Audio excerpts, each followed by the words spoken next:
From her official social media account, she blasted the report as lies and propaganda pushed by warmongers who want to undermine President Donald Trump's peace efforts.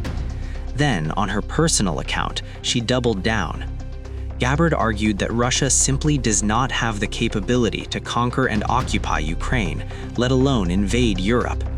She said US intelligence does not support the narrative being pushed by some European and NATO leaders that Moscow is preparing to roll across the continent. In her words, deep state warmongers and parts of the Western media are spreading these claims to keep the war going. According to Gabbard, every time Trump's team edges closer to a peace deal to end the Russia-Ukraine war, the same pattern unfolds. Insiders within the system, she says, weaponize intelligence, leak selective information to friendly media outlets, and push fear and hysteria. The goal, in her view, to derail negotiations and justify continued conflict.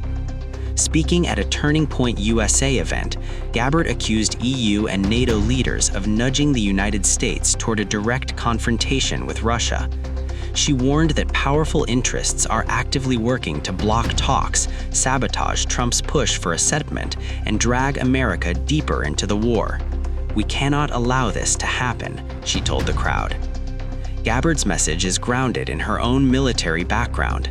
She has served in the US Army for nearly 22 years, with deployments to the Middle East and East Africa as part of missions targeting extremist groups like Al-Qaeda. She recalls serving in a medical unit north of Baghdad in 2005, treating the wounded and seeing the human cost of war up close. At the gate of her base in Iraq, she remembers a sign that troops saw every time they rolled out on patrol. Is today the day? For her, that question captures the brutal reality of combat and why she now insists that leaders must do everything possible to avoid sleepwalking into yet another catastrophic conflict. So on one side, there is a former Russian diplomat facing 12 years behind bars for allegedly helping US intelligence.